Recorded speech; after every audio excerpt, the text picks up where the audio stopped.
anything. Well, that doesn't.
My name is Leo Tadella. I'll be your host for today.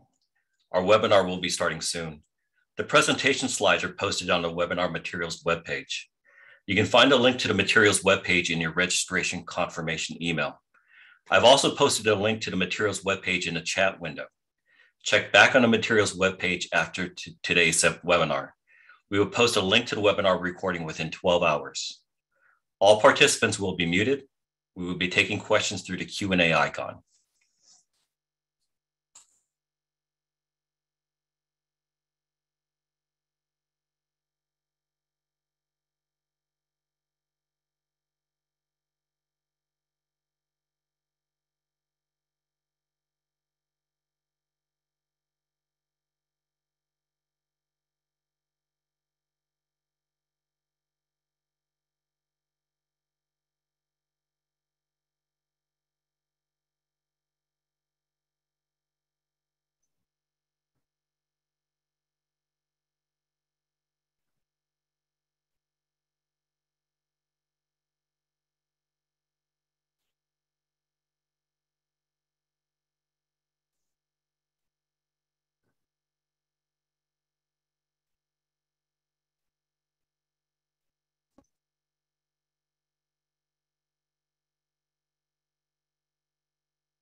My name is Leo Tadella. I'll be your host for today.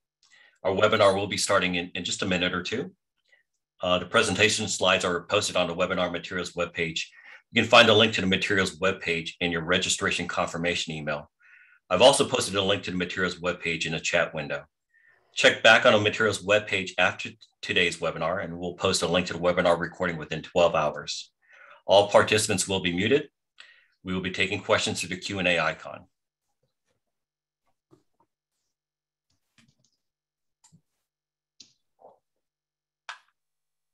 All right. Good afternoon, everyone, and welcome to our webinar on franchise ownership. Is it right for me? We've had nearly 150 aspiring entrepreneurs register for our event today, so clearly there is a lot of interest in our topic. Before we begin, congratulations and thanks to each of you in attendance for taking another step towards realizing your entrepreneurial goals. Over the next hour and a half, or so, you'll have an opportunity to learn more about franchising, whether franchising is a good fit for you. We will first start with a presentation on what is franchising, what to pay attention to when assessing and selecting a franchise, as well as identifying some resources that could be helpful during your search for a franchise. Next, we'll have a panelist discussion with a former franchisee, Brad Westerman, and a current franchisee, Sonia Kaysen, and a financing expert, Eric Schechterman. If at any time you have questions, please type in your questions using the Q&A icon, and we'll be sure to answer your questions. Next slide, please. Of course, our appreciation goes to FranNet of Virginia and DC for sponsoring our webinar today. FranNet of Virginia and DC is part of a leading franchise advisory and development organization, And with over 20 years of experience in the Washington, D.C. and Richmond metro areas, they have assisted in educating and coaching people on the value and challenges of franchise ownership. Next slide, please.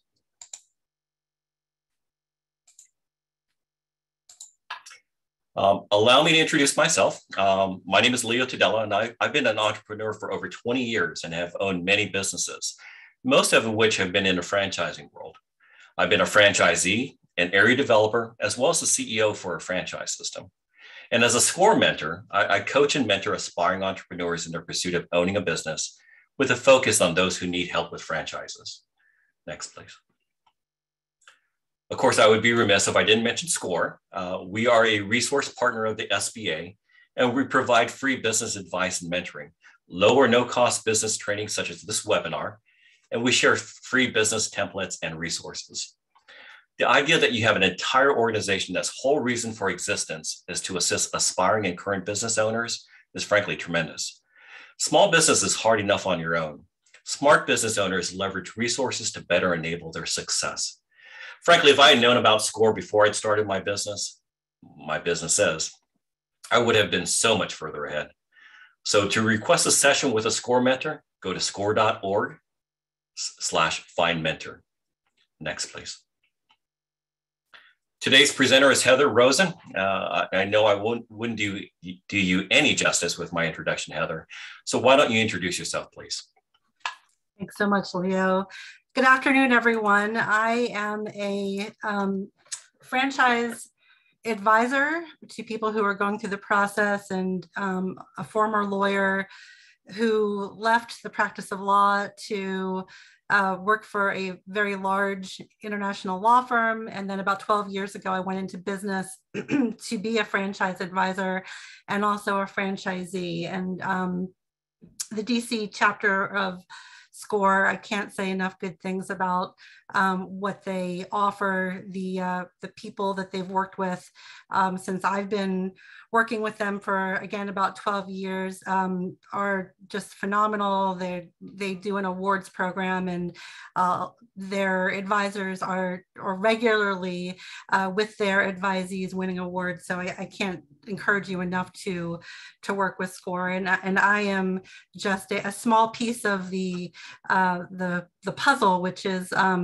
on the franchise end. I end up having the privilege of talking to a lot of the people who are looking for franchises, and also sometimes people who are hoping to turn their business into a franchise one day.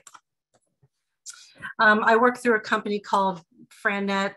Frankly, it's hard to be an advisor on what's happening in the franchise world without having up-to-date intel on the companies out there. So when I went into this business, I worked through a company called FranNet.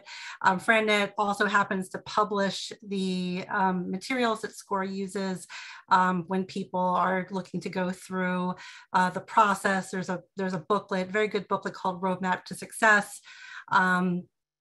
And we do national webinars with them. And as I said, locally, I have the privilege of working with a lot of the SCORE clients through this really good information resource. It also happens to have some really good assessment tools that I use with clients called FranNet. And our model, I tell people, don't be afraid to ask questions. We don't charge anything for our work because the franchises actually regard us almost as a recruiter. So, they just want to, meet people who are qualified, and they pay us for, if we happen to meet somebody who happens to be a great match for them and they offer them a franchise, they pay us a placement fee, just like recruiters get paid. So I talk to people all the time who are just have questions, or they're wondering, whether this is really something they should be putting time into. And I help point them towards the right people to talk to. The reason I got into this business is because, I myself was an employee at one point, and I, got to the point in my career where life had changed. I had a young child who was in preschool. It was in the middle of the recession. My entire schedule had changed because the law firm I was working for had laid off a lot of people. And what that means is those of us who get left behind end up taking on a couple of extra jobs. And so my schedule went completely out of control. And control is something that I talk to people about a lot. There's a lot of ways that, people get to a point in their life or their career where they feel like they're no longer in control. So for me, that had me looking at, is there a different industry I can go into where I can have a job that would be a good fit for me at this point in my life? Or is there a business? Because you get to the point in your career where you've accomplished a lot. You know that you have a lot of really good skills, and you wonder, is this something that I can translate into a CEO position? But I didn't know exactly what to do, what kind of business to go into. Not that I didn't have ideas and hobbies, but I needed to replace a pretty big salary. And so I needed to do this very strategically. And I found out that there's a step-by-step process that you can go through, which is what I coach people on. I'm going to share this with you today. Step one is to figure out, does it even make sense for you to own a business? Do you have sufficient motivation? I don't think it's enough to just be in a job and, like your boss, or just, have a bad day or a bad week or have a project, et cetera. I think, to really have sufficient motivation, which I view as the rocket fuel that you need to kind of get your business off the ground, I think it's really a good idea to have something that's really, really motivating you, something other than just money. Of course, everybody who goes into business has big dreams of making more money than they made in their job. But I think it's really better to have more. So the first step is to really evaluate, is this the time in your life for you to own a business? And if you see this pyramid here, the things at the bottom in red, these are critical situations. If you feel like I felt where I was not in control of my time, I felt like I wasn't serving the company well, I wasn't serving my family well, my young family. If you feel like you're not financially secure, your company or your whole industry is going through a lot of change, or you find that in your industry, salaries are being cut or they're being frozen for a long period of time. And of course, the cost of everything in our part of the country is going up and up and up. And so maybe you're feeling like, I'm not really sure if how long I can hang in there at the salary level. Certainly, if you've been through a layoff, you know how stressful that is. It is not a comfortable situation and you don't want to repeat that. And then a lot of people I talk to that I've coached throughout the years, they've never been they've made okay money, but when they look at what they actually have saved, they're saying, I'm not sure if I'll ever be able to retire. I'm not sure if I'll ever be able to pay for my kids to go to a decent college. I'm not sure if I'll be able to pay for my daughter's wedding, because again, we're in a very expensive part of the country, and a lot of people are at salaries where they're basically hand to mouth, and they look at their balance sheet, and they've been working for so many years, and they say, I better do something different in order to be able to break out of this and to really have the ability to do more for myself and for my family. Those are really critical things that people will look at and say, you know what?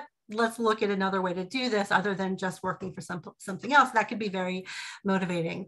The other things that you see here, just being fulfilled or just wanting to not have a boss, not necessarily motivating enough. Flexibility, it really depends, I would say, why you need flexibility. If it's just because you want to be able to travel more or play golf, maybe not as motivating. But let's say you need flexibility because you realize with your current situation, you don't have enough time to go to the gym and you've had health issues because of that. Or maybe you care for either a young person, a child, or an elderly parent, and those people, you can't predict when they're going to need your help.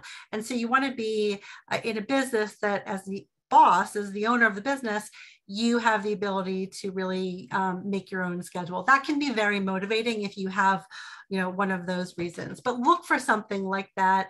And if you can identify something like that, then yes, I would say put some time into trying to figure out if there's a business that would make sense for you. Then the second step is to figure out how you want to go into business. Start from scratch. Probably the majority of people start from scratch, sometimes from a home office. Sometimes people buy other business owners out, including in the franchise world, because franchises can be bought and sold just like any other business, or start a business through a franchise. And there are pros and cons to each. Basically, with a startup business, yes, you get to make all the decisions and you don't have to pay anybody for their business, or you don't have to pay a franchisor for all the help that they give you. But the downside is that unless you know already how to run this business, you're going to go through a trial and error period. And a lot of people, they don't get through that trial and error period because it takes too long and they have to go back and get a job. They just can't, be in the red for that long a period of time. So a lot of times, startup businesses, maybe for somebody where your income is not critical to your family to being able to pay the bills, or if you've already run a similar business before for somebody else, either as the general manager, or maybe you've owned the business already and it was successful, and now you want to do it again.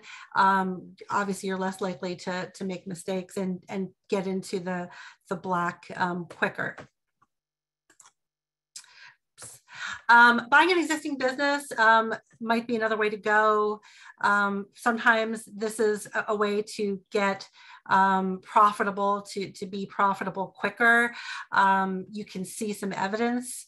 I'm going to give you the quotes, the evidence of success. Remember, when you are talking to somebody who's selling their business, you're talking to a seller, and somebody who's selling their business may conveniently skip over some of the real reasons he or she is selling. They won't necessarily share the pain that they're having. They may have maybe changed some things around in order to make the business ready for sale. Kind of the way that you see some people who are selling their house will, stage the house, they'll get it painted. If there's some issues with the house, let's just kind of paint over that. Although with a house, if you don't disclose a major flaw, there actually is a remedy for that. I don't believe that there's a similar remedy for somebody who buys a business and then finds out, oh, actually, there's a big problem here. A competitor is coming onto the street, or I found out that my employees are actually stealing from me. They're not going to tell you that. They're going to make you think that it's great and probably give you some really innocuous reason when you ask them why they're selling. So that's the thing with an existing business. I would say kind of the same thing that I said when I was talking about startups. The way to really protect yourself from getting into an existing business that you find out is really a dud is to really know the business already, to really know what sheets you want to pull back, curtains you want to pull back, what questions to ask. And, as I said before, franchises can be bought and sold too. I actually last year was involved in the most number of transactions where a client of mine found an existing franchise for sale. And many of the same things are true, that, you're still going to have a seller who probably won't tell you everything. Employees can leave. The person who's selling you the business may have not had to take out a loan, so they don't have the debt service. So that's an extra bill that you're going to have. And owners aren't always great at training you how to take over their business. The difference, though, with the franchise is that when you investigate a franchise, you don't just have the seller and the seller's books to look at.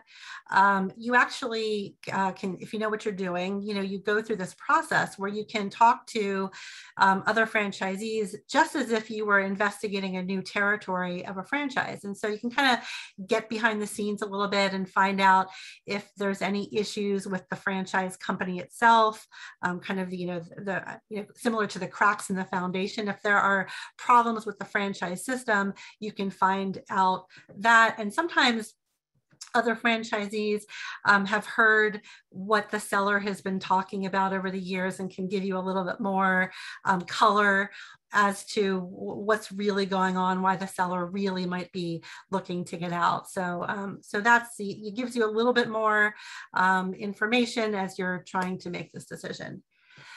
Franchises, obviously I'm a franchisee and a franchise consultant. So, having done this for so long, what attracted me to franchising is the fact that you can get to real evidence, not just quote evidence.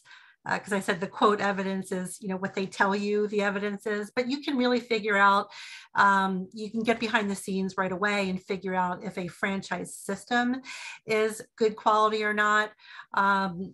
Disadvantages are you have to be a system follower. You can't possibly expect to have the same results as another franchisee if you don't do the same. So one thing to ask yourself is, am I likely to follow the playbook and to follow along with what they trained me to do? Or am I likely to do something different, in which case, again, you can't expect the same results. There is a contract in place. There's good and bad to that. The good is they can't fire you. It's not like a job. The bad is the contract will give you exclusive rights almost always to a particular part of the country or a particular part of the world. But there's going to be a caveat in there that says, there are some numbers that you have to meet. And if you don't meet these numbers, there could be consequences. I mean, the reality is that the good franchisors are not going to kick anyone out of the system early. They put a lot of time into training people, and they try for a very long time to help franchisees get up to that point where they're successful. But yes, after a long period of time, if you are nowhere near those numbers, they could, shrink your territory, or, and eventually, if it really is looking like it's not a successful partnership, because being in business with a franchise, it feels a little bit like a partnership. If it looks like it's not working out, eventually the franchisor will say to you, you really should consider selling because we have the rights to take action. So why don't, we're going to give you some time to find a buyer. And no good franchise wants to kick anyone out. But this just speaks to why it's so important at the beginning, why it's so critical to go through the steps so that you pick the right franchise in the first place, so that you find something that you want to keep for at least 5 years, if not more. I mean, life changes in 5 years. In 5 years, your kids might be grown and flown, and so you might be off to a different point in your life where you don't want to work as hard. And some franchises can, you can scale back and put a manager in place. Some of them you can't. But picking the right one that's kind of our benchmark is this a business that we can pretty comfortably predict that it's going to serve you for at least 5 years, if not for much, much longer. People don't like paying franchise fees and royalties. I certainly didn't. You pay a franchise fee for all of the training that you receive. So I tell people to look at it as if you were going back to school to get a degree in a new area. So you obviously have to pay for that degree. Or if you were, as many businesses do, hiring a consultant to help you get your business off the ground, somebody who has industry experience. It's also very similar to working with a franchisor, which is not just one person, of course, or usually isn't, shouldn't be. It should be more than just one person who's going to help you get your business off the ground quickly. And they've already made the mistakes so that they're telling you what to do. And they have a knowledge base that this activity actually works. Royalties also, sometimes people say, well, I see the benefits to going into a proven business, but I don't want to have to pay a royalty. And I get that. But I tell people, pretend it's not a royalty, give it a different name, call it salaries, because the reality is that in a good franchise, the royalty is generally covering the work, the salaries of the people in the home office who are performing services for you and all the other franchisees too. But you'll see some of the things on the left that they do for you. So it's kind of like a salary, and you want to analyze it the same way. Is it worth it for me as a business owner to pay somebody else to do these things? Sometimes you pay somebody else because you can't do some of the things, because maybe you didn't come into it with some great marketing skills. Sometimes you pay somebody else just because as a business owner, you can't do everything. And really, you want to get to the point where where what you're doing on a regular basis is the stuff that you're best at. So you outsource or you hire out, sometimes to employees and sometimes to your franchisor, and that's what the royalty pays for. Protected territories are generally a good thing, but there are some people who really just want to run a business and grow it nationally or internationally. Obviously protected territories isn't going to serve them well. It's a contract, but you get a lot of help and support, and they're regulated. Franchises, if you didn't know, are regulated by not just the federal government through the Federal Trade Commission, but also if you live in Virginia, Maryland, New York, Washington State, several other states, they have to file every year, and they look at the franchise documents and they see if there are any red flags and decide if they want the franchise to continue to grow in the state. And so when you're evaluating a franchise, there's been, the federal level and then also your state level of oversight. And so it gives you some more comfort that what you're doing is going into who you're partnering with anyway is a good player. And the franchises make very little money from franchisees for the most part from royalties. So really they do put a lot of time into the training, and the good franchises try to recruit people who they think will be successful because they're hoping to make money off of them in royalties in the long term. So when you're evaluating franchises, you want to look for a franchise that has experience, and everybody's a little bit different. I've had clients who, require a franchise to have, 10 plus years of experience, 20 plus years. Some people really, they like franchises that are younger, as long as they can prove that maybe the people who are running the franchise have a lot of experience running other successful franchises. So you have to determine what your risk tolerance is and pick one that's experienced enough for you. It should be simple enough that they can teach you how to run the business. Now, what that means is you don't have to have industry experience. There are some exceptions to that rule, but for the most part, you don't have to have industry experience. Franchises typically look for people who have enough transferable, well, they have the core transferable skills, whether it be customer service or sales or marketing, but it's got to be simple enough. They can teach you the industry side, but you have to have the core skill set. Every franchise that I've ever come across says that it offers training. That's not a big deal, but find out whether they offer ongoing support. Name recognition, it's nice to have, but it's actually not as important as you might think, because I've seen franchises such as the UPS store. The UPS store didn't exist. It was actually, I believe it was mailboxes, et cetera, and the name was UPS store was licensed to them. So suddenly everybody knew the UPS store, even though it didn't exist until, I forget what year it was, but not that long ago. So the more important factor is actually whether the franchise has a really solid grand opening program so that they can get you on the map in your local market quickly. It's just nice to have if it has name recognition. But also, there are also very well-known franchises that don't do well. So you really don't want to make your decision based on that. But they should have a solid marketing team, a solid operations team. And then when the franchise gets a little older, they should start to look at national accounts. They should have a sales program in place. They can't do it too early because if they don't have a lot of locations, they can't really develop national relationships. So they have to hit that critical point. And also, you want to look for a business where when you talk to franchisees, they tell you there's a culture of teamwork, people helping each other, and ask for examples of that. So if you think a franchise is the way to go for you, then you start looking at which type. And these are the 6 major types of franchises. The first 3 and the last one require you to have some sort of physical storefront. The second to last one and the one before that don't. Sometimes service businesses, whether it be B2B business, a franchise business that serves other businesses, or a personal service or a home service franchises, sometimes people run them out of their home office. So there are a lot of choices, and there's different price points attached to different ones.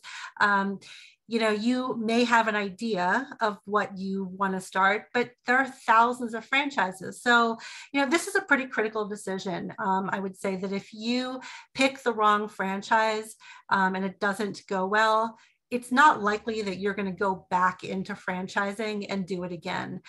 So I really urge people that are going through this process to take a step back, even though you think you have a great idea, you know, at least get an idea of what's out there, what you said no to, so that you can feel like you've considered the options and this truly is the best one, not just, you know, the first one that you came across. Maybe you walked into the restaurant and you just loved the food and you know, had to open one. You know, a lot of restaurants fail, a lot of them, certainly not all of them, but there are many, many restaurants that fail, including franchises. So you really want to make sure that this is the right franchise and it's the right one for you. And then you could find a franchise that's not available in your market, depending on where you live and where you hope to open up your business. I mean, you know, you might live in Virginia and want to open up in DC or Maryland. They're not going to necessarily have availability near you. Also, different states have different regulations. As I told you, Virginia and Maryland are both registration states. So if you live in one of these states, you're going to be subject. There's certain franchises that you won't be able to open up for any reason right now.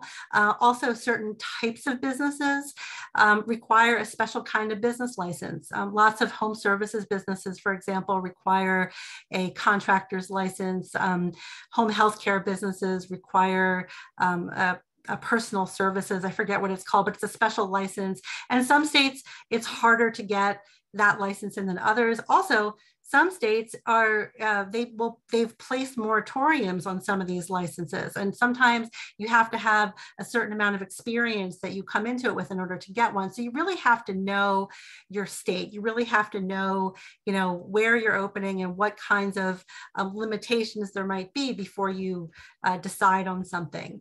Of course, not all franchises have a good track record or any track record.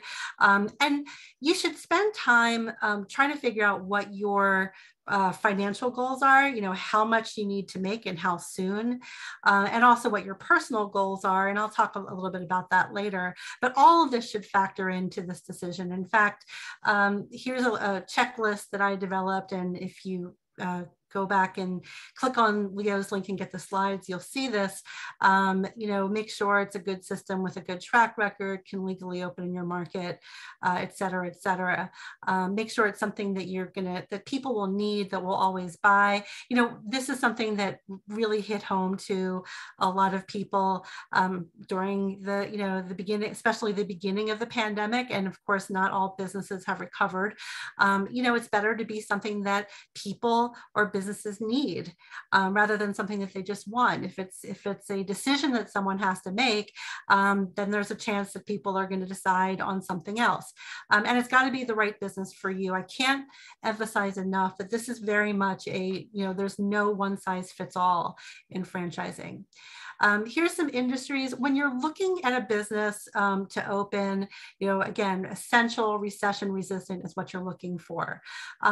Look for growing markets driven by demographics.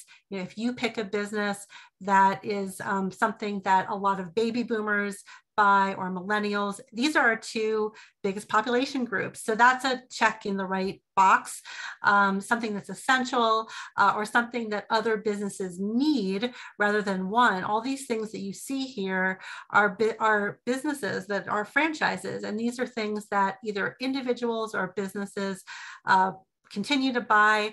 And in the home services sector, those of you who may have tried to get some work done on your house probably already know that home services businesses are completely inundated with calls. It takes a very long time to get work done because of the way people's living habits have changed during the pandemic. So there was actually an uptick in a lot of these businesses, and they're not just okay, they're doing extremely well. So professionals will always need training. So training businesses can be really good. People are always going to want not just quality education, but also after school care for their kids, because schools end a lot earlier than people typically get home from work. People are always going to want to fix their home if they can, or expand their home rather than move, because moving is such a hassle. Businesses always need repairs and janitorial services and blinds and painting, things like that. You have to, any place of business that you have to make it look like it's clean and welcome to customers and also to employees. Otherwise, people are going to think that maybe you're having some problems with your business. Staffing companies have always been in need, and it's interesting what happens with it says employers outsource and use personnel companies, aka staffing companies, aka contractors, which are really staffing companies. But during recessions, what happens is after companies have let people go, then they ramp up again. They're usually hesitant to hire full-time people, or they'll want to do it slowly. So a lot of times they'll go to a staffing company and they'll bring on an employee as a contractor. The person is hired actually by the staffing company, not by the company, and they'll kind of see how things go. It's a lot easier to get rid of an employee if they don't have enough sales, or if it's a short-term project, they don't really have enough long-term need. A lot easier to get rid of the person if it's somebody who came to them through a staffing company than it is if that person is an employee, because as we know, there are consequences to letting employees go. But there are a lot of businesses that do well in all economic conditions. And I really urge you to take a look at how things have changed through the pandemic, and not just businesses that have done well, but businesses that may even have an upside. So there are franchises where the key to success, the key to growth is to own multiple units. But many, many franchises don't require that. And you really want to look at whether you are somebody who is capable of managing a lot of employees that you can't see every day. You might have a manager in each location. It's usually how it's set up, but you still have to manage the manager. So there's no one size fits all. Different skill sets point to different businesses. Everybody likes the track record that older businesses have, but you also have to remember that the older businesses tend to have the most rules. And one of the things I found throughout the years is that there are people who do well in franchises because they're willing to follow a system, but there's going to be a limit to that. They're willing to follow some amount of rules, but if you put them in a situation like a McDonald's franchise owner or Chick-fil-A, where there is an extensive rule book, they're not going to do well. They're going to start saying, well, things are different in my market and I want the ability to create a different marketing program. And the franchise is going to say, sorry, no. Or, think about yourself in a food franchise and you realize your market wants to offer coffee, because that's, looks like where you're located. There's a lot of businesses maybe, or, people who are working from home and they like to, go out and get a coffee. So you want to be able to serve coffee, but your franchisor says, well, no, that's not what we do, because whatever the reasons are. Think about how you react. And so part of the trick here is really to find a business that's has enough flexibility for you personally. Okay. Also a different cost range. There are a few franchises that you can run while you have another job, or if you have another business or two, but you have to find the right ones, because most of them require a full-time owner operator, at least to start. There's also a concept of master and area representative franchises. It's a type, it's not a particular franchise, it's a type of license that some franchises offer. I've worked with people over the years who have done it. It's really for somebody who wants to grow a very, very large business and not have that business be all on them, because you're going to have franchisees under your umbrella. And it's a whole separate topic, but just know that that's out there too. So as you go through this process, think about how much money you have to spend on this project, how much money you're going to need to live, especially in the early years, but also, look at year 4 or 5 and say to yourself, in order for this to make sense for me, how much would this business need to be throwing off at that point? Certainly come up with a budget. How much money are you willing to put into this project, and how much money are you okay borrowing? Build your business model. There's a whole separate discussion on building your business model, but and I'll give you a couple of things to think about, but just suffice to say, start with you first. Start with thinking about what are you hoping to achieve with this business, and try to list out all of those things and all of the things that you don't want. So for example, if you don't like working with pets, you don't like animal businesses, okay, that can go into your business model. Or you really prefer to work with businesses rather than individuals. Or let's say you don't love managing people. So, maybe you look for a business that doesn't have a lot of employees or any employees, because there are some franchises where there are no employees. Do the research. Don't forget to talk to franchisees. Talking to other franchisees is a right that you have, because you're going to get a copy of their disclosure document that's going to list all of their franchisees. And you should feel very comfortable, after you're a little bit into the research, to start calling them and asking them questions, because they're not employees.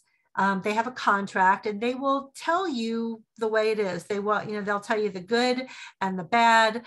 Probably the panelists that you'll hear from today will tell you the good and the bad, so that you can figure out if the bad is bad enough and the good is good enough for you. But it's kind of like if you were going to be hiring a consultant, you might want to talk to some of the other businesses that they consulted before and find out how it went. Well, the franchisees are going to be that resource for you. Talk to the right people. I'm going to tell you about resources in a minute. Just in terms of cost, you should know that there are franchises that you could start for under $50,000. The service businesses, the ones that I realistically, where people are replacing their income or exceeding their income, people are normally spending at least $50,000 initially into that business, including their working capital. But if you just need some side money, you could look at something like a vending machine or something like that. Although be careful with vending machines right now, because these vending machines that used to be in prime locations, people aren't going back to the same locations as they used to be. But think about your financial and lifestyle goals, not just today, but where do you want to be living in 5, 10, 20 years? How much flexibility do you want to have. I mean, you can't predict so far into the future, but you can try. There's certain things that you'll know, like the ages of your kids, and maybe you can assume that they're going to go to college or at least a trade school, and they may not be living in your house anymore if you're lucky. So think about what your life might be like then, and try to find a business that would accommodate the things that you want to have, not just today, but into the future.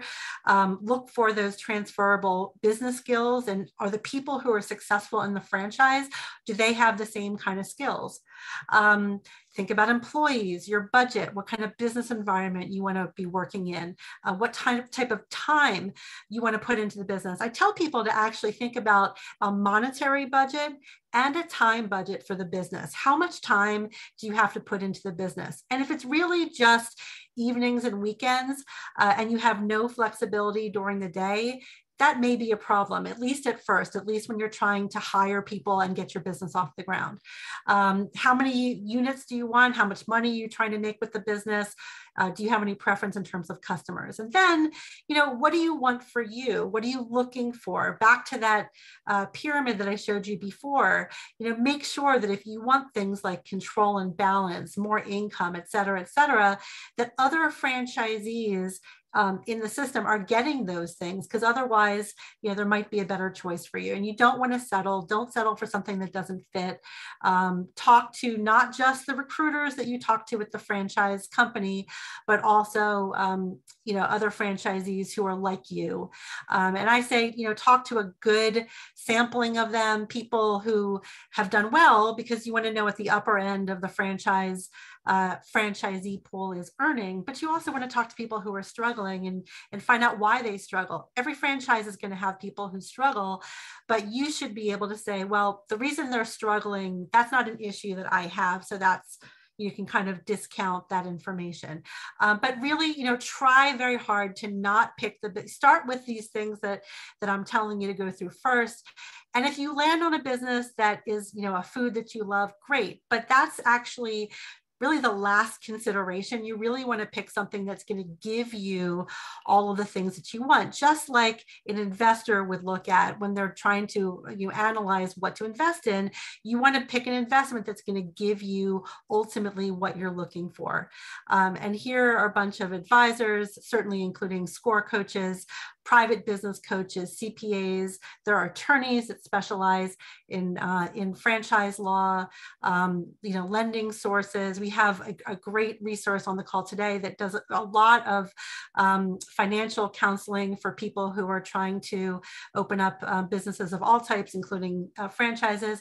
And then here are some books that a lot of my clients have read that were helpful. I actually have a chapter that I contributed to More Than Just French Fries, and actually the former president of SCORE National also has a chapter, but it's a thought leadership book that talks about, in everybody's experience, what they see as critical things to think about if you're going through this process. And by the way, the last thing I want to say is when to seek help, when to start a franchise search. Probably not more than, it says 3 to 6 months. That's if you think you're going to go into a business full time and there's a chance that you might not end up with a retail business. Retail businesses take much longer to open because you have to find the space and then you have to build it out. So if you think that there's a realistic chance that you're going to end up choosing a business that has some sort of a storefront, maybe it's more like 12 months, but not too soon, because if you start too soon, you're going to find a franchise and get all excited about it. And lo and behold, someone's going to buy that license and you're going to have to start from scratch. So that's about, the time, maybe 12 months or less from wanting to be in business. And here's my contact information. If you have any questions or want to talk through, for you techies out there, if you take a picture of the QR code, that's another way to get in touch with me. And there's also an assessment that you can take if you want to, and I'll send you the results. But this is how you could get more information on a search if you need it. And now I would like to turn this back over to Leo to introduce today's panelists who are so gracious to join us today. Great. Thank you, Heather, for a very informative overview of franchises and things to pay attention to when a person's trying to determine if a franchise is right for them. Very well done. Before we jump into the panelist discussion, let's do a quick poll. And I'm going to open up the poll. There's 2 questions. The first question is, how far along are you in the process of selecting, buying a franchise? Pick one, please, of the answers. And how much time can you devote to a new business is the second question. We'll leave this open for just a few minutes, or some time here while everyone responds. And then I'll share the results with everyone.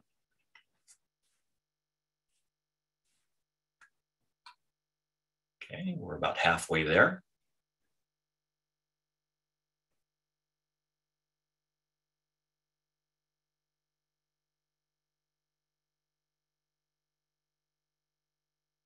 All right, almost.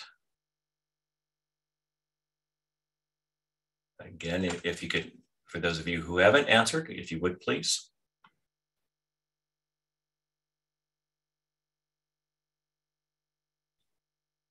All right.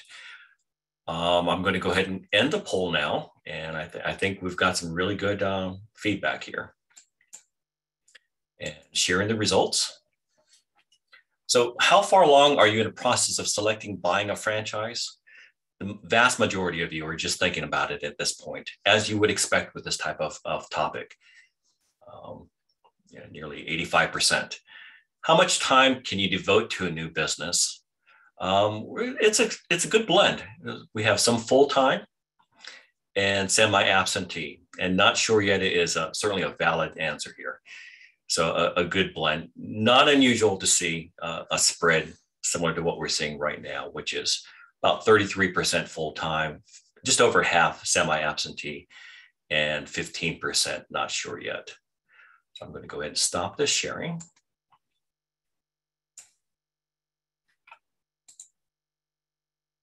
Okay. So we're able to get a few questions. So for the balance of today's webinar, we'll have a panelist discussion, answer your questions. But first, allow me to introduce our panelists. So first, we have Sonia Kaysen. She's the owner of Kaysen Janitorial, in doing business as the Cleaning Authority. And in November of 2003, Sonia purchased the Alexandria territory of the Cleaning Authority franchise. She's a graduate of Radford University with a bachelor's in finance and an MBA degree in accounting from George Mason University.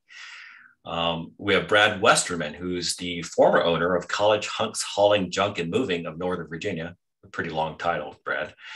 And Brad built a business through a franchise bought the business in 2014 and sold in 2021.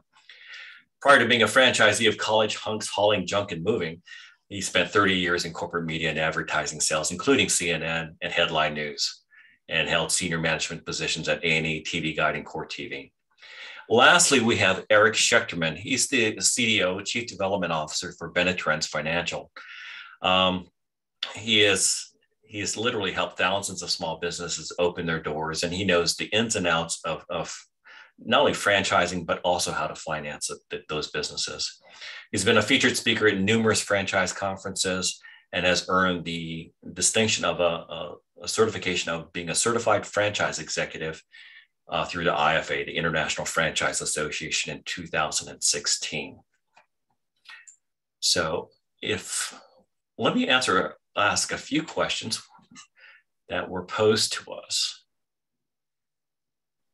So the first question is, we have an attendee who's interested in looking at becoming the very first franchisee of a franchise system. I'll pose this to Brad. Brad, any thoughts on what are the perhaps risks or advantages of being a first franchisee in a system? Sure, that's an interesting one. And hello, everybody. And thank you, Heather, for inviting me to participate. And I thought your presentation hit on an awful lot of points that anybody considering franchise ownership should pay close attention to.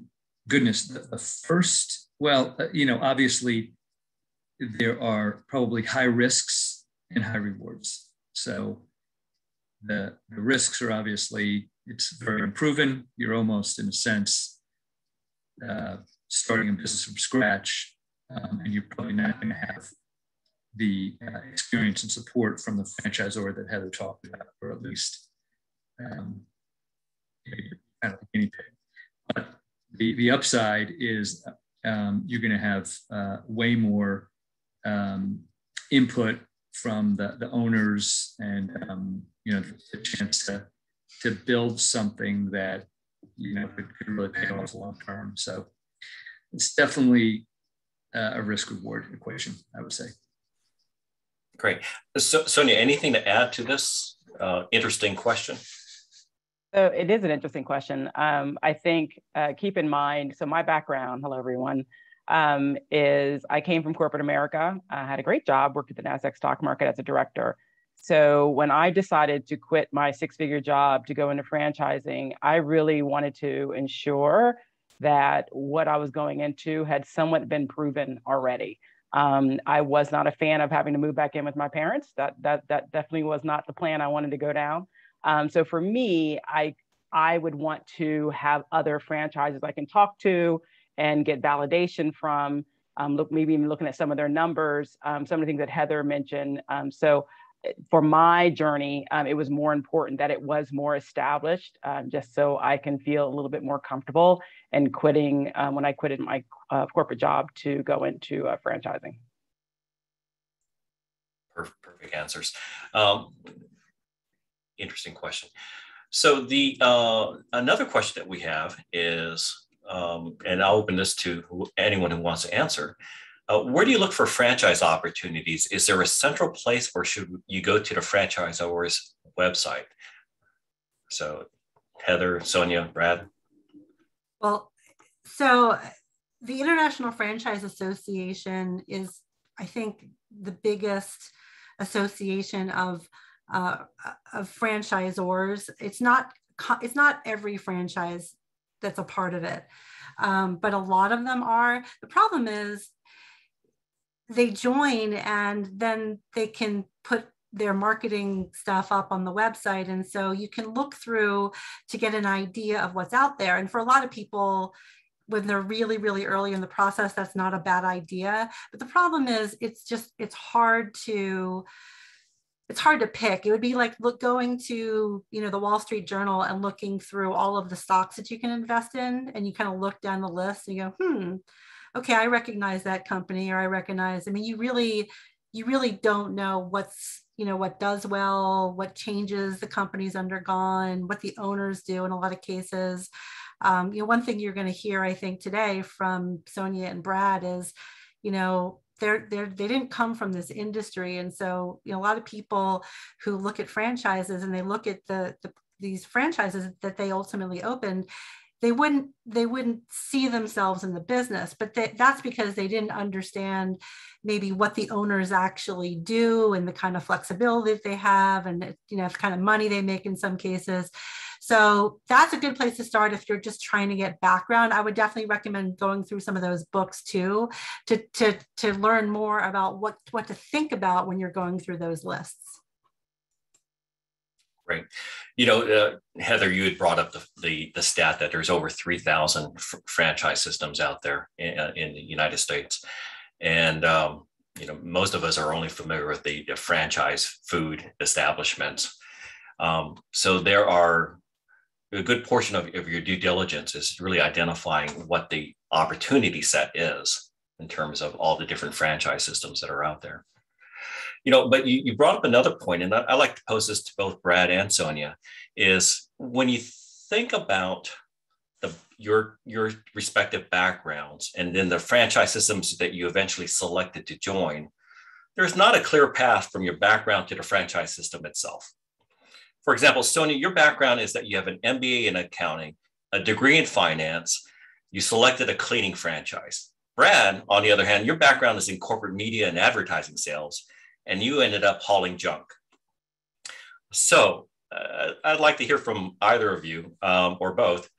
Share with us your story and how you made the decision to select a franchise system that you did and why. Sonia? Sure. Or Brad? Go ahead, Brad. sorry. We'll we'll go age before beauty here. I'll turn it over to Sonia after. It's an interesting question because I thought the same thing. I was like, what do I know about these businesses? But one of the many good points that Heather made, if you remember that slide, I think the background was sales and customer service and management and discipline, and I spent 30 years in the corporate world. And it took me a little while to realize that the skills that I had built up over 30 years in business contributed an awful lot to the success I had. I didn't know a thing about moving other than moving around a lot in my life, or certainly hauling junk. But those business skills helped me run the business.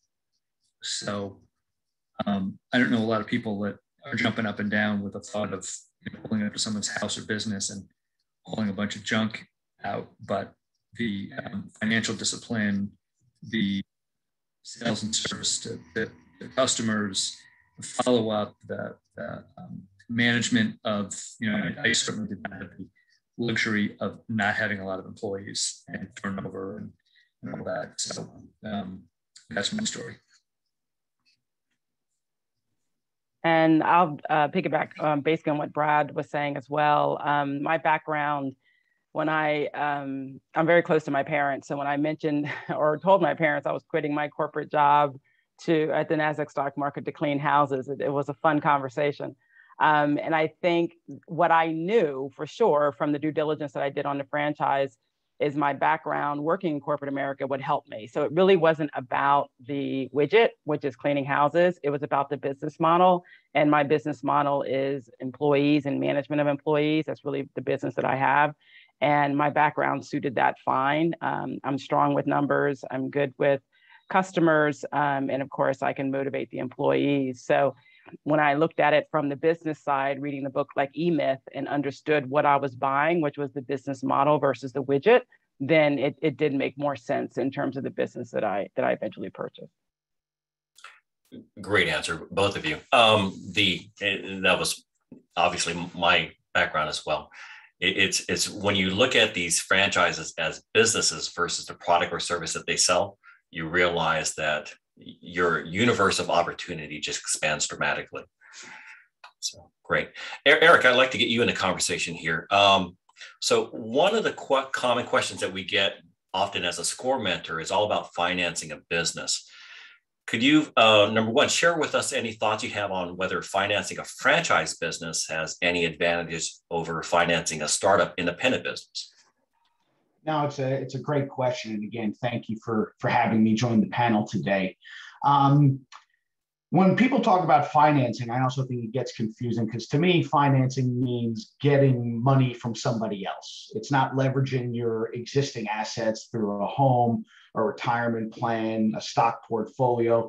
Financing to me is I'm going to a bank, probably pursuing an SBA loan. And if you're talking about getting money from a bank and from a lender, versus, in two different scenarios, one buying a franchise or one starting my own existing business. To call it apples and oranges would be an understatement. I would say it's more apples to bowling balls right now.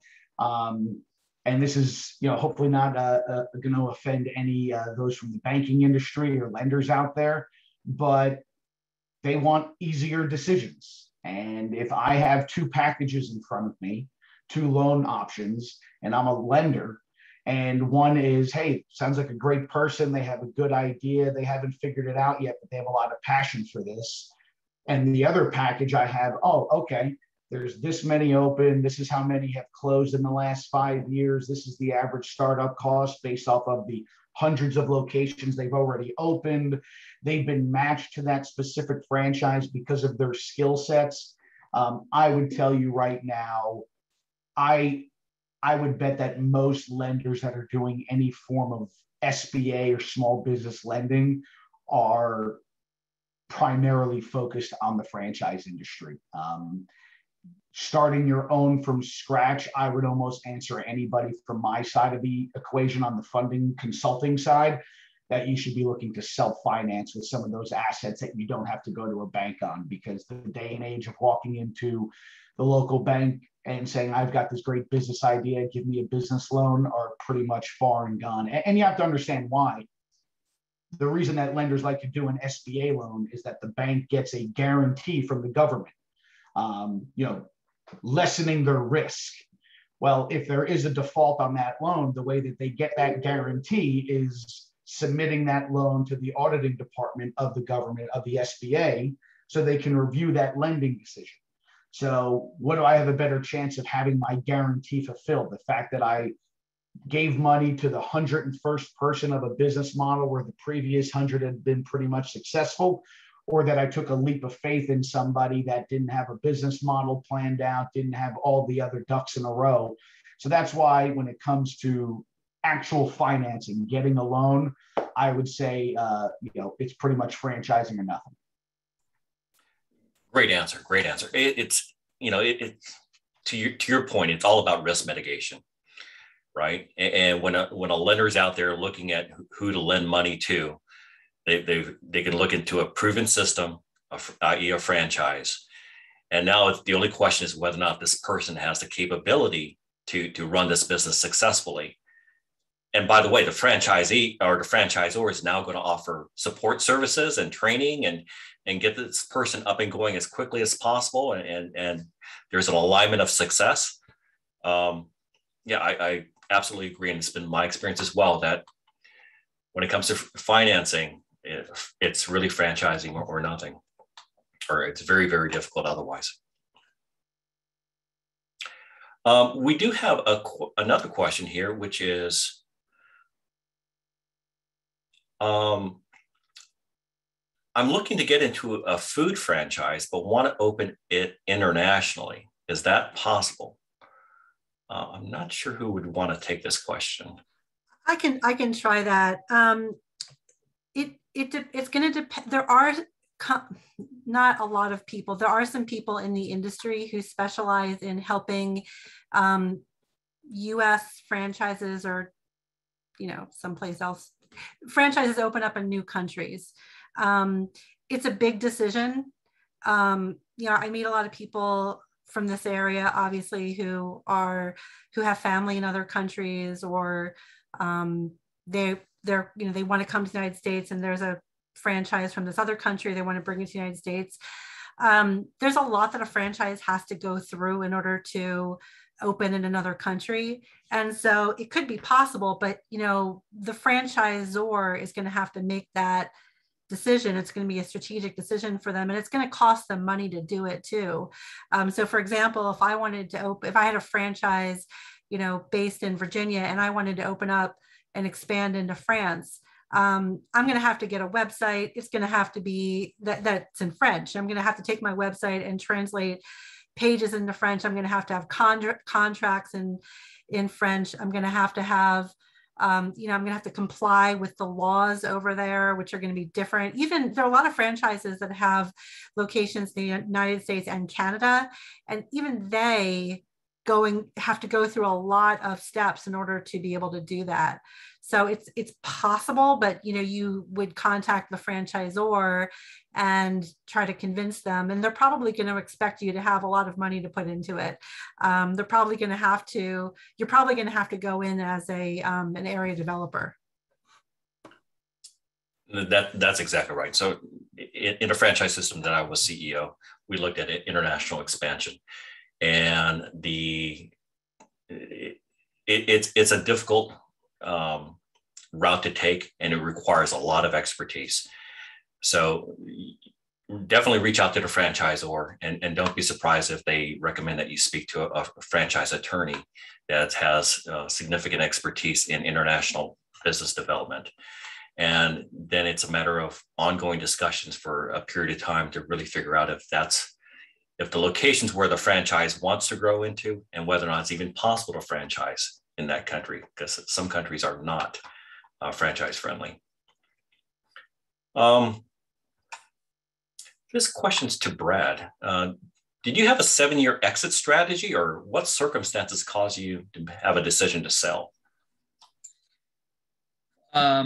Okay, thanks for the question. I can't say I had any time frame on an exit strategy when I bought, but I'll, give away something that is probably obvious anyway. I turned 60 this year, and I was in a position to exit, so I took it. It wasn't spur of the moment. It wasn't on a whim. I've been thinking about this for maybe 2 years prior to actually consummating, the exit deal. So it was nothing more than that. It wasn't a grand plan. It was, okay, the time is right. There were some personal considerations like, children getting out of college and those kinds of things. And also, I found moving in a junk hauling business that I was involved in every day to be, all right, 7 years of this is about enough, reaching my milestone age. So nothing more than that. I'd love to say it was a grand master plan, but not too much of my life has been a grand master plan. So. Understood. Thank you, Brett, for sharing your personal experience. And one of the franchises that I owned was a business brokerage, and that's exactly what we found. Most of the businesses that were being sold were around life events, right? Either someone reached an age where they would like to retire or have more free time, or the other life events that occur. So when you're in small business, it's all about adjusting to the current circumstances. So I certainly understand. And one thing I would add is perhaps if I had a different business that didn't require, in my opinion, a lot of hands-on owner management, if it were something simple, although I can't think of a small business like a franchise that you wouldn't want to be involved in day to day, maybe I stick around a little bit longer. But when you've got a lot of guys and trucks and clients and a lot of other things to do, I just didn't feel like I was in a position to turn it over to somebody else and say, call me only in an emergency. Otherwise, it's yours. But some people can do that. I'm not one of them. That sounds like a handoff to Sonia, actually. So Sonia, tell us about your direct managerial experience with your business. Are you full-time, part-time, semi-absentee? Talk to us about it. So I guess it depends on the definition. I check in with my business on the computer every day. I know what's going on. I know my stats. I know my numbers. I am a technology person, or at least I have become a technology person, and I use technology to my advantage. So everything we do, whether we onboarding employees now to even the termination of employees, is all done remotely. I can see in the pandemic, as crazy as it was, has really helped. I mean, even our sales now, before we had to go to the homes and see everybody, now we've done a hodgepodge where we're kind of doing some in person and we're doing some virtual. So in terms of your question, I guess I would be considered absentee because am I in the office every day for 12 hours? No. But I am still watching. This is my investment, so I'm still keeping an eye on what's going on. I am always available to my staff. I am on WhatsApp, I'm on email, I'm on texting. No matter where I am in the world, I have access. They can call me and I can pick up no matter what time of day. So in that sense, I'm always on, but it's just different. So I'm not sitting at a desk the way I was in the beginning, but I am still available to my customers, the same thing. I have a telephone that allows me, no matter where I am, I can call my clients and it looks like I'm calling from the office. So I'm available when my office is open at any time, unless there's something highly unusual happening. Even on vacation, I'm still available to my customers and to my employees. But again, is that considered working? Is that considered absentee? I guess it just depends on your definition. Perfect. Perfect answer. Thank you so much for sharing. Eric, this question's for you. Question is, are there down payment percentages like a home, 20%, to gain a better chance to get a loan approved? Well, I don't know if I'd say better chance, but in a traditional small business loan through a bank and the SBA program, typically the loan to project size, or some people call it loan to value, is going to be about 70 to 80%. So a bank is never really going to do 100% financing. So what a bank is likely going to do is someone's going to purchase a franchise or a business that, say, all in between all of the costs, $300,000. A bank would likely say, okay, we're going to go ahead and give you a loan for $225,000, and we'd like to see $75,000 come from you, the borrower. Now, in essence, it's not really a down payment like that money's going to the bank. That's actually your skin in the game into the business. So it's any money that you choose to inject into the business opportunity, including if you paid a franchise fee out of pocket, any cost that you incurred on getting training or attending a discovery day or a meet the team day. So literally you would show the lender, here's what I've put in and you're lending the rest. So in essence, it's not really a down payment, it's your skin in the game. And typically what the lenders are looking for is at least a 20 to 30% equity injection for borrowers. If you get into some smaller loan sizes, sometimes they will go under the 20% mark, but I would say that's a good barometer. Can I add something, Leo and Eric? I know times have changed, so but to give my experience, this was back in 2003. I was 33. My franchise, probably total cost was around maybe 150K, something like that. And I didn't have that type of cash. So I did have to get an SBA loan. And they looked at my total picture. And I will say I had to come up with 10%, but they put a lien on everything. The SBA owned me. So just be mindful of that. I had a little condo, and so that, I couldn't tap it or anything like that. But I was able to get in the door with a smaller loan with little cash, but they did look, I had good credit. I did have some savings. I had a strong financial background.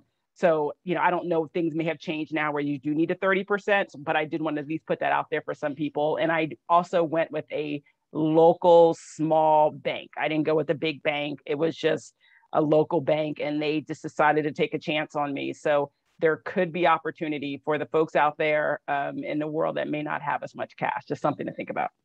Yeah, I would say on the smaller, when I say smaller, anything where the loan size is under $150,000.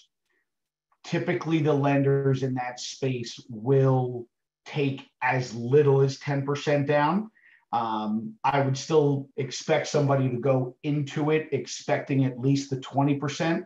I don't think anyone's going to complain if they only ask for 10. And probably more of what's changed is not so much and the reason it's always good to expect more is, even though that might be the amount of money will be less that the bank wants to see you inject, what has changed more, Sonia, is the banks really like to see a good runway of funds left over after somebody injects that capital. Yes, yes. And typically a good barometer is they want to see that somebody's got, they call it post-closing liquidity. They want to see that they've got money left over to cover their personal living expenses, their business debt, give them a little runway of funds so that they're letting the business grow and develop as it should and not pulling money out of it until it's ready to support it, and that they're not using the loan proceeds to pay their personal living expenses. So even though it might not have to go into the business, the more cash you have to show the bank going in is always going to be better. Good point, because I remember when COVID did hit and I had to call my bank. That was something that they did talk about was, thinking now when, they never thought businesses could go to zero. And now that we have learned that businesses can go to zero, the bankers did have different conversations. So totally good point. I didn't think about that. Good point. Yeah. And one last thing of what Sonia mentioned, I don't know if there'll be a further question on this, but she mentioned something that's always been fascinating with me. If I showed everybody a list of the top 20 SBA lenders in the franchise industry, you would think about 18 of the bank names are literally made up. I assure you, there are not banks that you see, that you drive by every day. This is not to talk down about the Bank of Americas, the Wells Fargos, the Chases of the world, but banks are very siloed. They all pick their lane they like to stay in. Those banks, those bigger banks will be happy to give you money when you're opening your 4th, 5th, 6th location, when you're making an acquisition, but they have not shown an appetite for that new business startup. Like I always joke around, one of the largest SBA lenders in the country is a bank called Dogwood State Bank. And people laugh at me when I say it. No, they have determined that's their lane they like to stay in. So the idea of, well, I've had a checking account at Bank of America for 20 years, so I'm going to walk in and get a loan from them. That's not the path to get it done. No, it's not. And Eric, you did a great job of just reinforcing the fact that if you're looking at getting into franchising, you need to engage a financing expert early, because oftentimes you just don't know what you don't know. And until you interact with an expert who literally lives and breathes this space, you don't even know the questions to ask. So great job in highlighting. The last part there, I always like to tell people, when it comes to small business loan or funding options, take everything you already know about lending and all common sense and throw it out the door and start from scratch. Great point. Great point. And there is one question here, and I'm going to generalize it because it's specific to you, Brad, but it's talking about this person who's asking the question has a media background similar to your experience, professional experience. And the question is, I know that specific franchises have their own marketing rules. How much can we leverage a media background to increase sales and visibility in a market? And more generally speaking, it sounds like, how do you take your own personal experience and knowledge and expand upon your own, whatever franchise that you're in?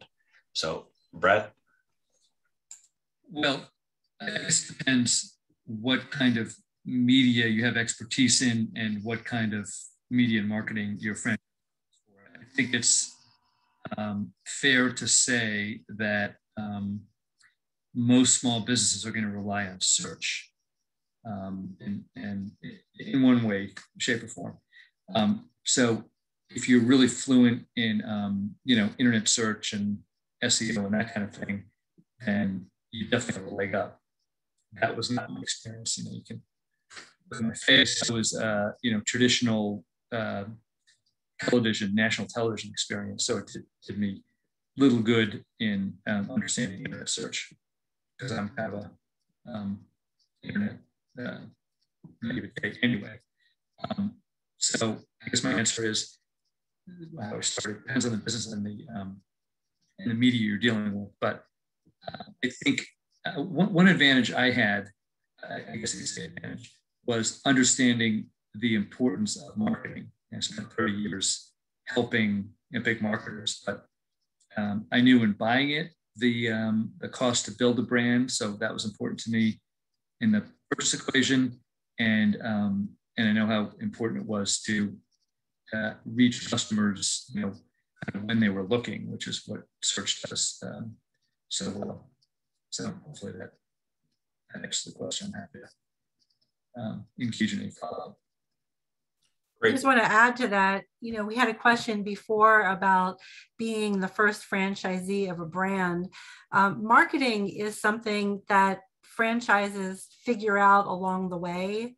So if you are going to be the first franchisee, if it's a business that where it's not a sales business, you're the franchise, you build business different ways. You either attract customers and talk to them, or you go out and you find them.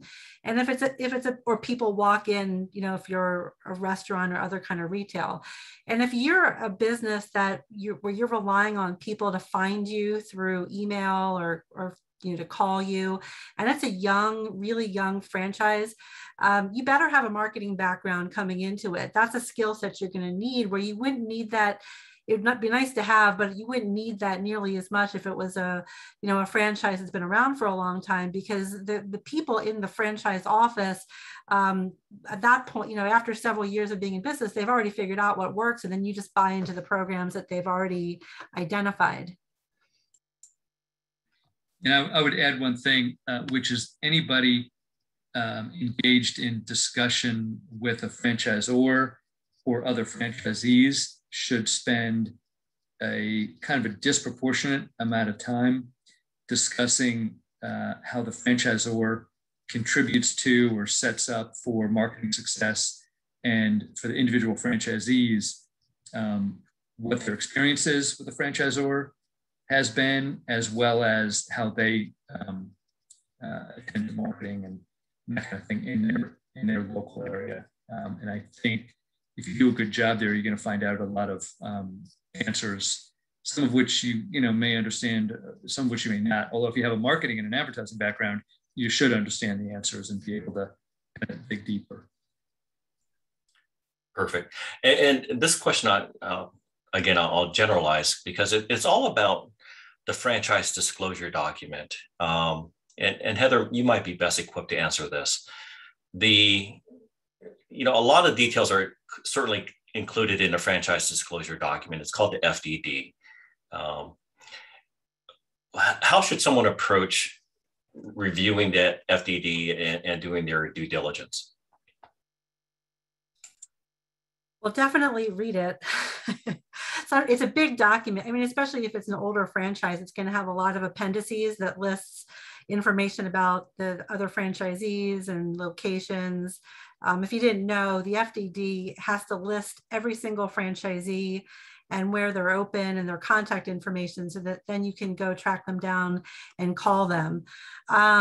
I mean, a lot of franchises will have a call with you as you're exploring the franchise, where they send you the FDD, you go through it, and then they go through certain pieces that they want you to understand. I mean, in large part, franchises really want you to understand what you're getting into. They don't want there to be misunderstandings, because that's when you have problems. So I would say, don't be intimidated by it. Probably if it's a big document, most of it is appendices, which are just lists. So you don't have to read, everybody's name and address, but you're going to use that when you do your validation calls. If you have any discomfort whatsoever with the FDD, take it to a franchise lawyer. There are certainly in Virginia and DC, there are plenty of lawyers that specialize in franchise law, and they can go over just to see if you've missed anything. When I say someone who specializes in franchise law, it really should be somebody who's been through hundreds of franchise documents, FDDs and license agreements, so that they can tell you what's really an issue versus to something that they don't like. When I was a young lawyer, the firm I worked for used to throw me every contract and say, "What do you think?" And I know that I, gave people advice on stuff that I just didn't understand. I understood basic contract law, but I didn't. You have to understand the industry and what's typical in the industry. You might not like that provision, but that might be a contractual provision that's literally in every single franchise document. And if you push back on that, the franchise is going to say, "No, we don't. Sorry, there's nothing we can do for you." And somebody else gets that territory that you wanted. So, go through it. Certainly look out for any issues with, there's a section that talks about the people who own the franchise. There's a section that talks about the franchise itself and whether it's been sued. You want to see, it's not unusual to have, especially if it's an older franchise, there's been some litigation, but you don't want to see franchisees suing the franchisor, and especially more than one. That could be a red flag. So those are some good things to start with. All very good tips. Being a former franchisor, trust me, we put a lot of effort into developing these franchise disclosure documents, and there's a lot of consideration on and a lot of regulations around what needs to be in the document, but also what should be in the document. So the first thing that Heather said, absolutely true. Read it. You gotta read it, because that's the foundation of your due diligence to determine if that's the right franchise for you. Speaking of franchisors, we have a couple people here who are interested in becoming franchisors. anyone on the panel would like to answer the question of how do I franchise my business? I guess I don't know. I've had several people ask me that question. And I actually used to do a program for SCORE with a franchise lawyer where she would answer that question. And then I took over her slides when she decided she didn't have the time to do it anymore. I mean, it depends where you are in the process. I mean, I guess sort of from a very high level, you want to make sure that your business is profitable because, you know, people come to me all the time saying, how do I find franchisees? And I say, well, you know, do you have a franchise that people would want? People want a franchise where they don't just, you know, believe that the business would be good for the community, but also if they're thinking logically about it, they want to know that they can make money. They don't want to be an experiment. They don't want you to experiment on them. So, you know, develop the proven business model first, and then, you know, think about how you would help somebody else open that same business, because you have to have people. It's you know, generally speaking, you if you're running a business and that's your full-time job, where are you going to find time to train, to first screen potential franchisees and then train them and then handhold them?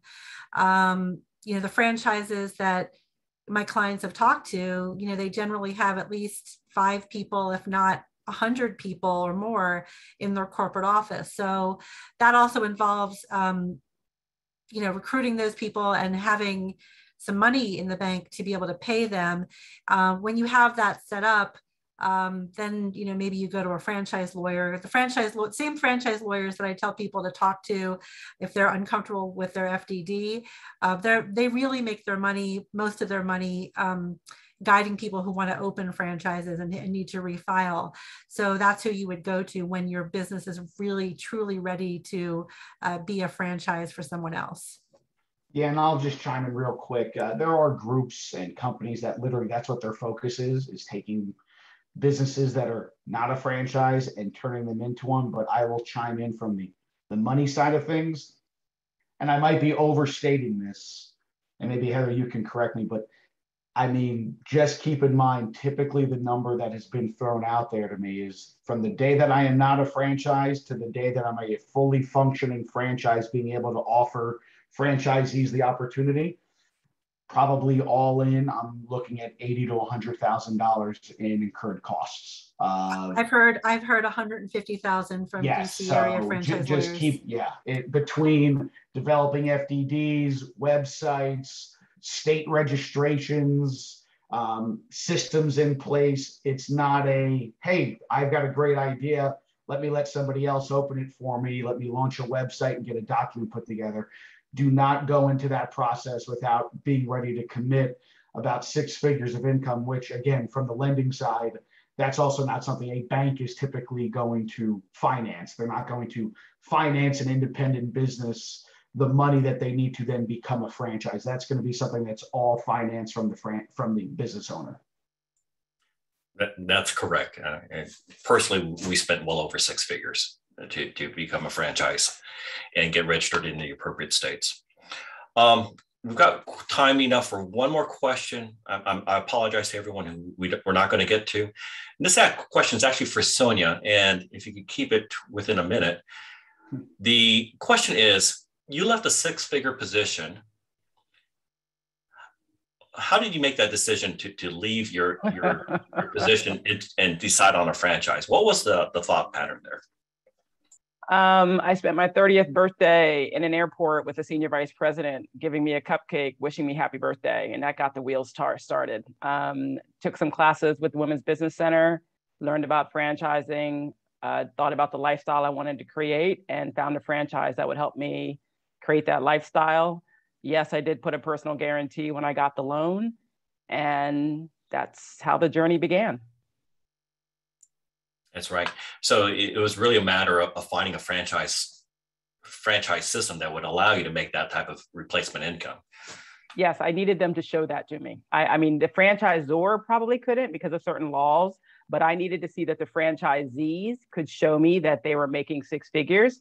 And then once I could get that validation, I felt more comfortable making that leap. And nothing's guaranteed, But I felt more comfortable that at least others have done it. And I figured I could give it a shot. I was 30. If it didn't work out, I figured I could go back to work when I was 40. So. Perfect. Thank you, Sonia. And with that, Heather, could you advance the slides? Two slides. One more. There you go. First of all, I want to thank everyone who was on the panelist. It was a great discussion. Thank you for volunteering your time and sharing your real-world experience with franchising. Thank you again to Heather for offering her insight and knowledge on what is a franchise and how best to identify and select the right franchise. To wrap up, if you need further assistance with looking into a franchise, exploring what opportunities there are, or simply discuss a business idea or a challenge that you're facing, please book an appointment with a SCORE mentor today.